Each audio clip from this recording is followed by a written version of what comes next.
Good morning, good afternoon, and good evening to all of you, and thank you for joining today's webinar. Today's webinar will be on the added value of blockchain in the energy retailing. Special thank you to Alan Tilley, Director of Power Operations at Drift, for joining us all the way from Seattle, where it is 7 a.m. at this moment. So special thank you for waking up this early to be here with us today. So before we start with today's webinar, I want to have some announcements. First of all, our upcoming events, Blockchain2Energy Europe. As you probably all know, we have this event on the 13th of February in Amsterdam. It's the second edition. Last year's edition was a big success with 200 people in the room, almost completely filled.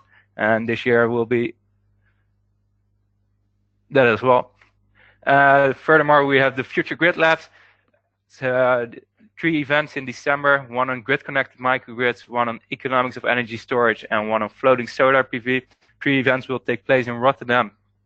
And for today, some practical details. The Q&A will be at the end of this webinar. If you have technical issues, please use the chat box. If you have questions, use the question box. The most asked question is, will the recordings and slides will be available? Yes, they will, so you don't have to ask that anymore today. And then we're going to go to Alan. As I said, he's the Director of Power Operations at Drift. He's also the co-founder, and he will tell us today more about the added value of blockchain in energy retailing. Alan, we're going to open your presentation, and I'm going to hand you control, and then we can start with your presentation. So welcome, Alan.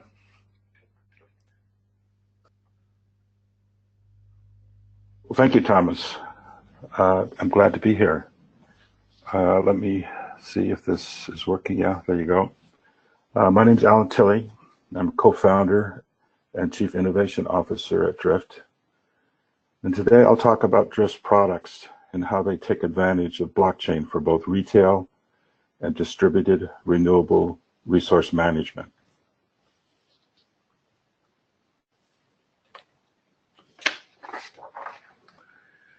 Drift is a federally regulated entity that consists of 3 components: a retail operation that services end users in the New York marketplace and soon nationally, also a renewable generation aggregator as a distributed independent service operator we call the DISO, that forecasts, schedules, and settles between network stakeholders.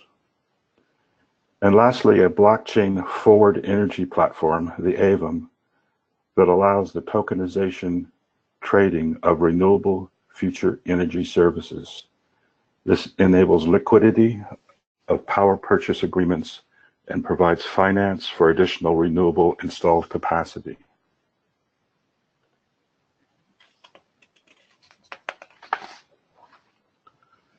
Drift's business model is to facilitate the transition of today's bulk wholesale market to an integrated supply and demand digital marketplace. The 2 complementary blockchain platforms provide a supply spot market, the augury, and a forward demand market, the AVM.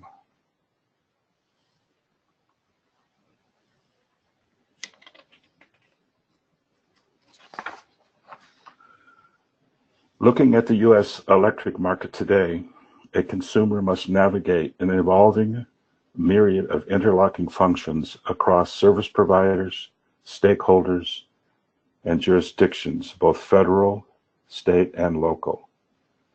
A daunting task, and for many smaller entities is impossible.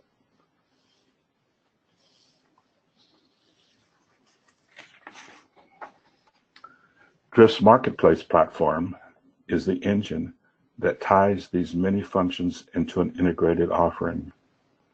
Through the use of IoT, machine learning, big data, and analytics, result in lower cost and a more efficient network. Drift is able to deliver nodal pricing from a consumer's smart thermostat to a utility scale installation.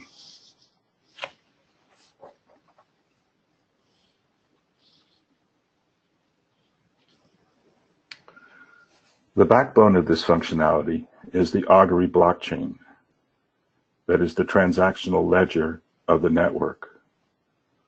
Blockchains are uniquely qualified to fulfill the demands of a robust energy infrastructure. The most important is the customer data. They must be in complete control of access, storage, and ownership of their proprietary data. Of course, the provenance, validity, and transparency are key blockchain features, and business rules, auditing are also addressed in the platform design.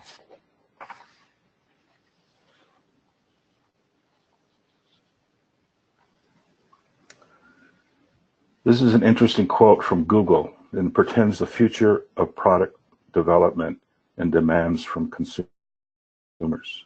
Many progressive companies are starting to request a truly zero-emission compliant offering, not an end-of-the-year offset from renewable generation, but an hour-to-hour matching of renewable generation to load. Google last month released a white paper detailing how difficult it is for one of the largest retailers, renewable consumers in the world to reach this goal on their own.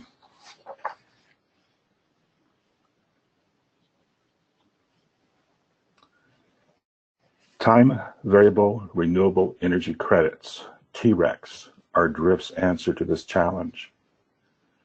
TReCs are an extension, not a replacement for traditional RECs, and provide certainty that consumers can be assured that the local, real-time renewables have been acquired.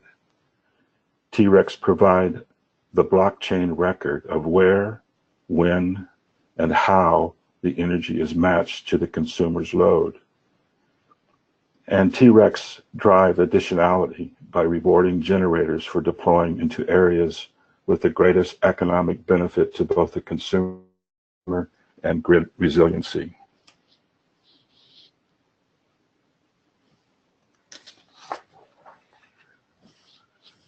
TReCs are created by matching a standard REC with the hourly generation.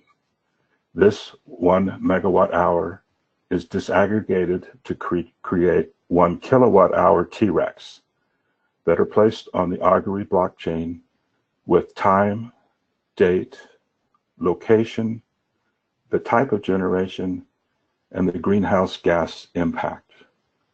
At this point, the REC is retired on the appropriate generation tracking system. And with this inventory of TReCs, we are ready to match to a consumer's load.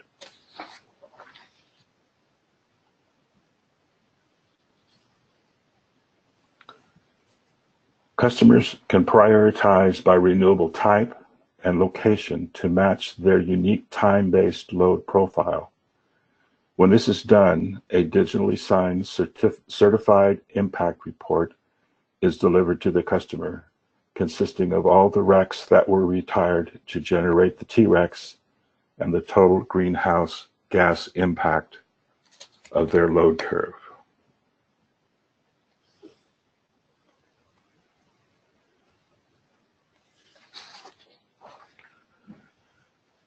RECs are usually purchased to offset load over a period of time and are not limited by geography, time of generation, or transmission restraints.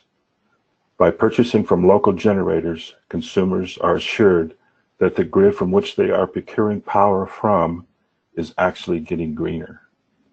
As you can see on the left, the greenhouse gas emissions from a typical day in the New York market in relationship to the fuel mix to deliver that.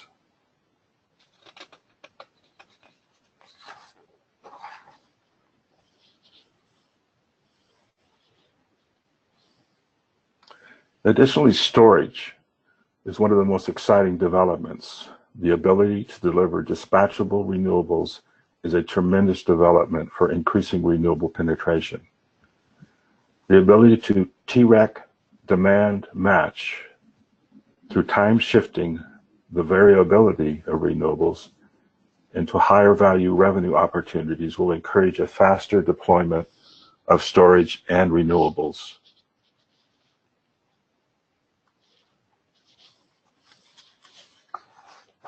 In summary, TReCs are essential in Drift's ability to deliver real-time impact to consumers.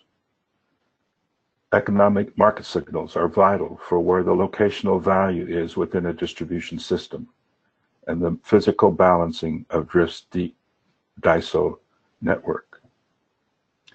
It assures the money flows to the grid that supports a fuel mix that moves toward renewables, offering alternative to large utility scale projects, encouraging a more distributed grid.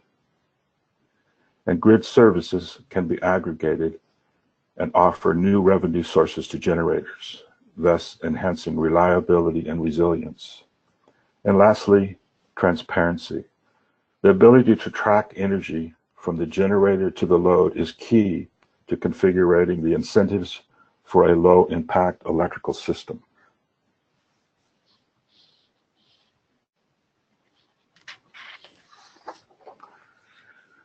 To compare and contrast the various ways consumers can green their energy consumption. Starting from the bottom of this chart, the 3 rows, we have methods that businesses have to choose from: on-site installation, off-site PPAs, virtual PPAs. All 3 have about the same ability to time match. On-site projects certainly is covered by the locational match, and all 3 of these options address new additional supply, but are difficult to implement, are an operational challenge, and a long-term commitment is required. The second row down indicates that RECs don't meet much of the requirements at all, except they do encourage new installations, are easy to use, and have no commitment. In contrast, tRECs meet all requirements and come with a certified impact report, an important requirement for customers that have reporting mandates. They're easy to purchase and have no commitment requirements.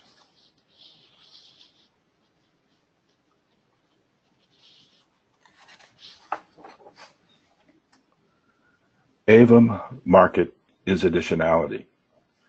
Drift's AVM forward market offers the ability to purchase future energy services and finance the installations of renewable projects. AVMs are necessary to supplement the tREC offering that does not meet the volume demands of today's marketplace by financing new generation in areas that RECs have identified the highest economic value. Consumers can purchase discounted forward tokens that represents the future revenue from these renewable projects and gain the benefits from a clean, resilient, and reliable energy future.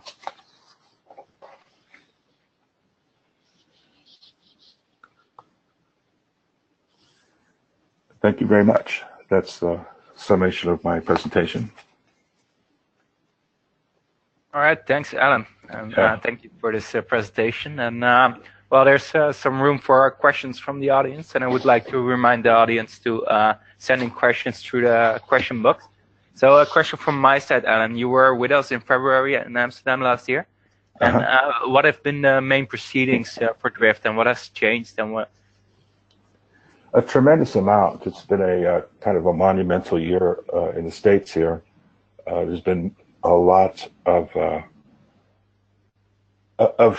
mainstreaming of renewables. We're getting many more requests for these type of services, and we're growing quickly, getting ready to expand nationally to offer across the United States this offering. Also, the blockchain marketplace, our ecosystem, so to speak, is evolved tremendously. People that are involved in that certainly know the ups and downs of the regulatory issues that have come up and are trying to be addressed, and we're in the middle of that, trying to make these technology gains compatible with the regulatory issues with the federal government, mostly securities issues, stuff like that. All right. And would you say it has become easier or harder for blockchain and applications and energy retailers to implement such things? Probably both. It's the easier, and the industry is maturing. It's getting acceptance by many large corporations. There's many large projects that are going on corporately.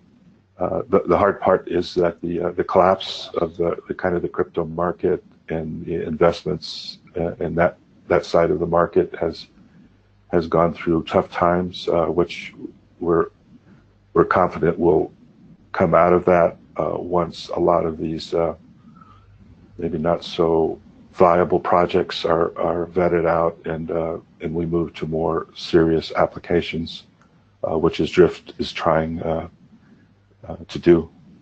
Yeah, exactly. And this connects nice to a question from the audience from Soren. What are the technological challenges that the blockchain is encountering? For example, scaling, security, etc. What are the main challenges you think you see for blockchain in the energy sector at this moment?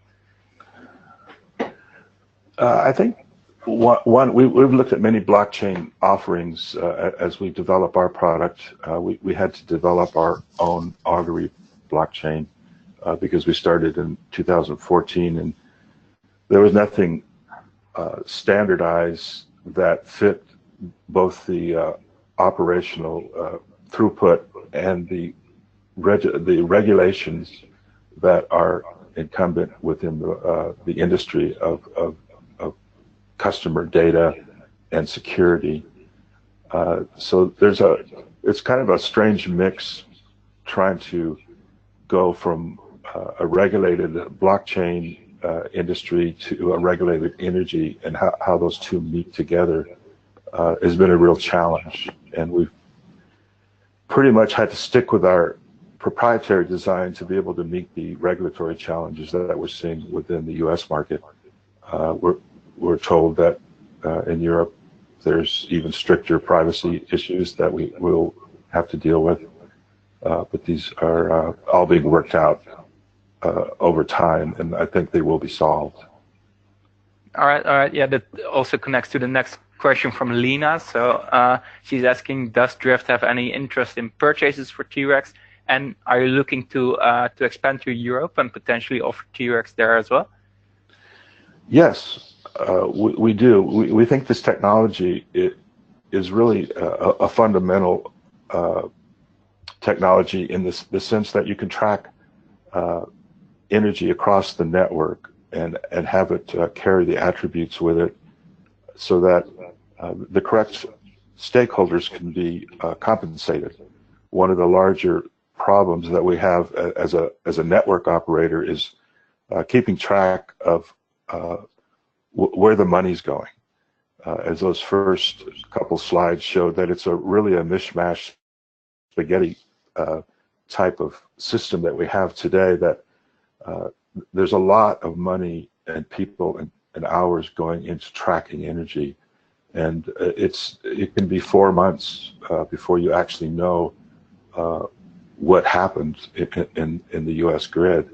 So being able to bring this down into a real-time tracking system that tracks a kilowatt is a tremendous development for us to be able to deliver this first service that we're talking about here, the tREC.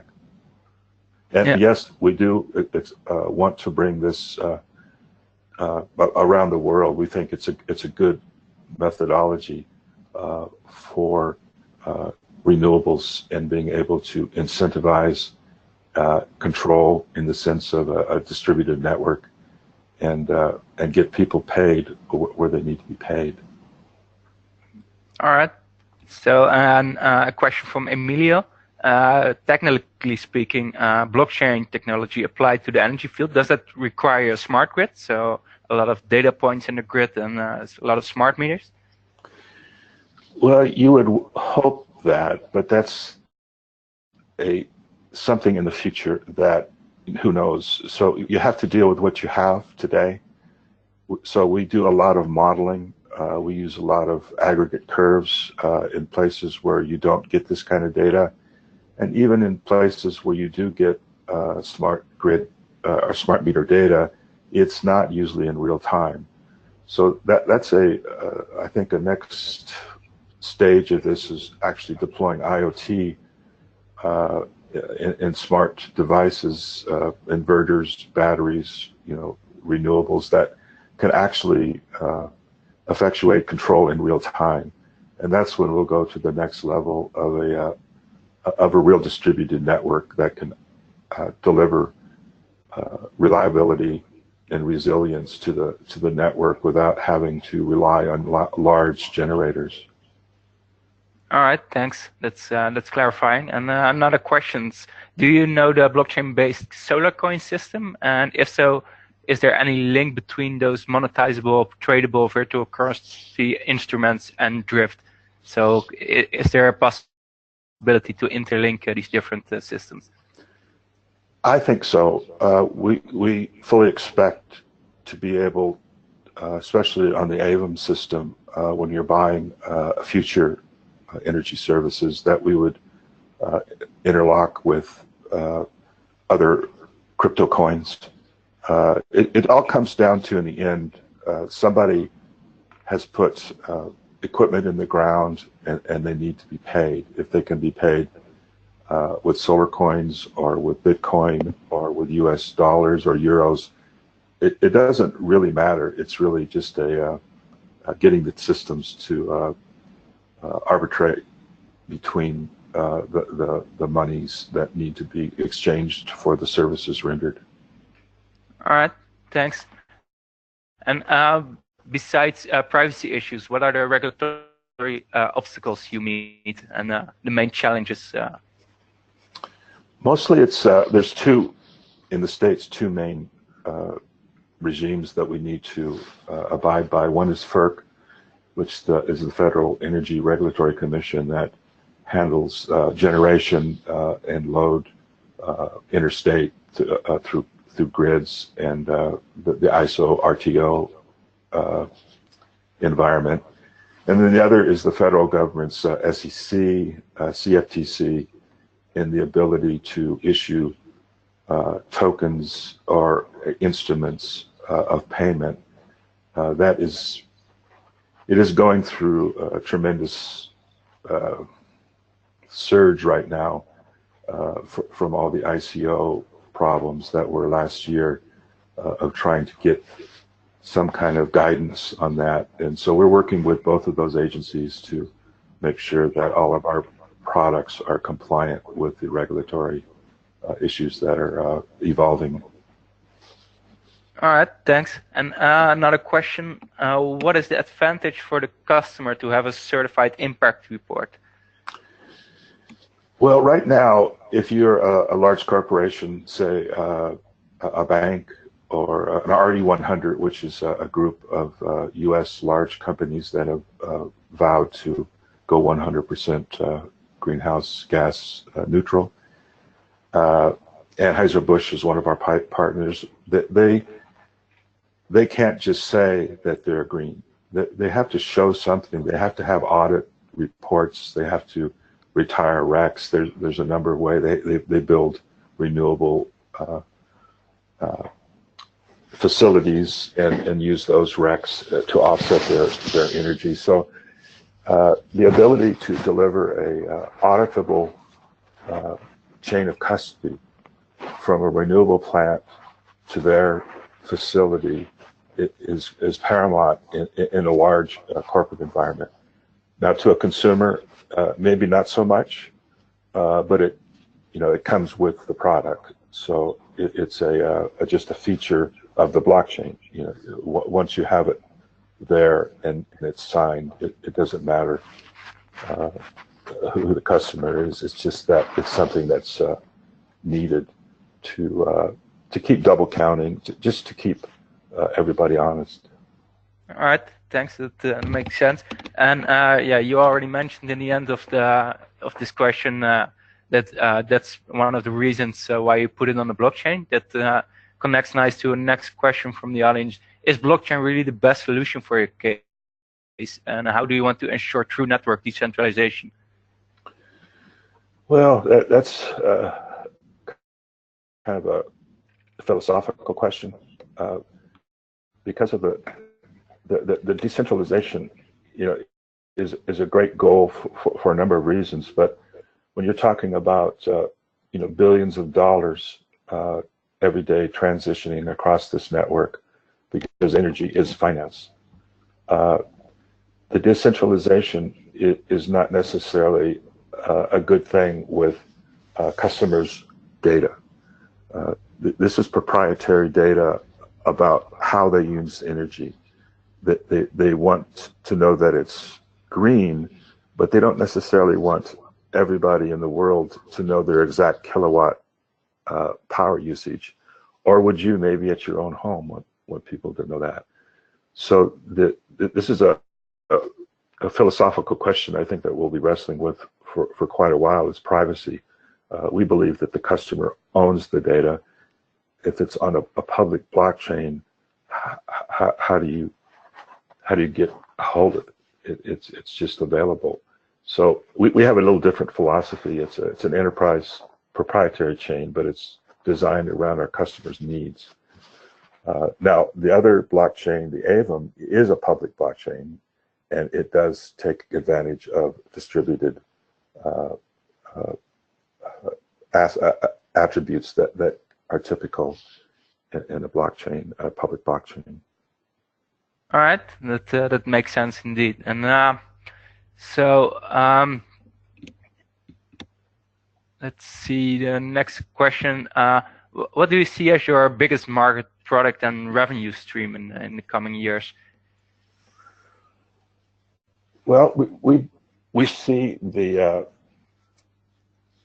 growth of renewables with all the RPS, the mandates that have been coming from states, cities, that there's becoming a true movement to move to renewables, and the installation, management, and delivery of those services to consumers will consume us for the next 10 years, 15 years, who knows, to get to the stated goals that a lot of jurisdictions are mandating now. So we see a tremendous growth in both storage, renewables, and the management of those into, we feel, into private networks. Private industry will solve this problem. It won't come from utilities. So we see a tremendous network operation opportunities. And have the AVMs and the TReCs already been approved by regulators in the US? So already. The TREC is a derivative product from RECs. So we're not changing the REC infrastructure. We're just adding an auditing layer on top of it. The AVM is a new product in the regulatory scene. We have been working with the CFTC to get it accepted as a commodity, as opposed to an investment, which is one of the big contentions that are currently between the SEC and the CFTC. So we're working closely with those agencies to make sure that we fall within the commodity energy mandate restrictions that are currently in law. All right, and that would, to expand to Europe, be the same thing, or is the regulation there different from here, and in what ways? That is a good question, and we're currently investigating Europe. I go there quite often, and we're looking to for partners and for ways to enter this market. I can't give you that answer at the top of my head, but I hope to gain a lot more insight over the next year of how we can enter into more global markets. All right, and what about Asia? Are you already looking at Asia, or is Europe the first step? Pretty much, it's something natural for us. We have contacts there, we have experience there, but Asia is certainly moving toward deregulation, and we do tend toward deregulated markets rather than regulated markets. So we're looking at all those opportunities. Yes. All right, and well, in addition to that question, there's somebody from the audience thinking it would seem that developing countries would have more opportunity in this. Would you agree on that? Most definitely. Most definitely. The DISO grid independent operating system is tailor-made for a small or medium-sized grids, village, small microgrids. It balances nodes and does the accounting for a distributed network. So we call it grid in a box because you could just put it on a server, bring it up, say, on an island, a small community, something like that, and you would be able to balance the distributed assets across that network. All right, and well, does the opportunity then grow with population? So like densely populated countries like India and China, some countries in Africa, would that be then the priority, or doesn't that make a difference? Well, the number of nodes on the network makes a lot of difference, because like any network, the more nodes that you have on, the more people that are participating in that marketplace, the more dynamics you have and the more opportunities.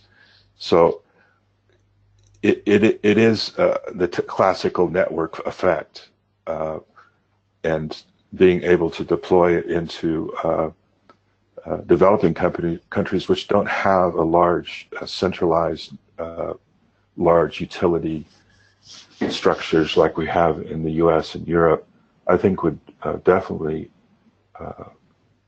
be an option that should be looked at, because we can deploy in a small and growing area. There's no really limit to the size that the DISO can. It's a nodal application solver, so it can handle any number of nodes.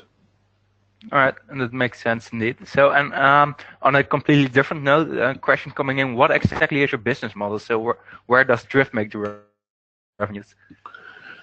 We make the revenues on the transaction level, where each with a network like this, there's a transaction between two parties, and sometimes three or four, in the sense of you generate a kilowatt. You might sell the attribute to one user, you might sell the energy to another user, you might sell frequency response to another user, and all those transactions need to be settled. And so we charge a small transaction fee to keep the network running and to provide the services that underlie it. All right, that makes sense. That's all right, and so maybe one last question before we stop. So, by which consumer segment do you see the most interest in this at this moment? By far, large corporates.